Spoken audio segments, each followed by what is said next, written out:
Return customer আসে কেন জানেন? রিটার্ন কাস্টমার খুব কম আসে, আপনাদের কথার প্রবঞ্চনায় পড়ে আসে।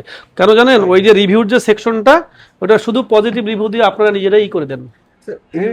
আমরা এত বছর ধরে স্যার তাহলে আমরা অনলাইনে টিকে থাকতে তাহলে আপনি কেন অবৈধ পণ্য বেচবেন, কেন নিম্নমানের পণ্য বেচবেন?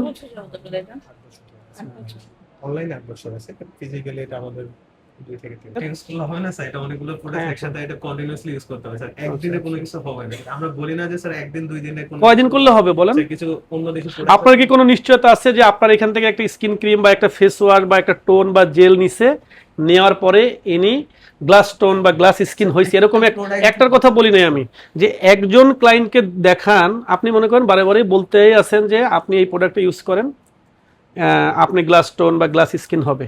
একটা গ্রাহক আপনি দেখান যে 1 বছর ইউজ করছে, অথবা কথা বলাই দেন বা আপনি ওনাকে সামনে করে দেন যে এই গ্লাস স্কিন মানে ইমপ্রুভমেন্ট যে হইছে আমরা ইমপ্রুভমেন্ট দেন।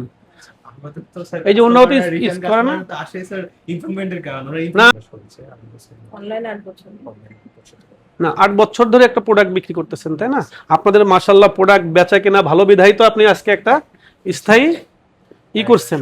আপনার কাছে মনে হলো না যে এই যে স্থায়ী এতগুলো প্রোডাক্ট, হ্যাঁ, আমাদের দৃষ্টিতে এই সবগুলো প্রোডাক্ট নিম্নমানের, যেহেতু আপনি টেস্ট করেন নাই, টেস্টে যায়নি, এগুলো তো সব নিম্নমানের প্রোডাক্ট। এটাকে আপনাকে ডিফাইন করতে হবে। আমরা নিম্নমান বলছি যে এটাকে ডিফাইন করার ওয়ে কি, আপনি আমাকে পেপারস দেখাবেন।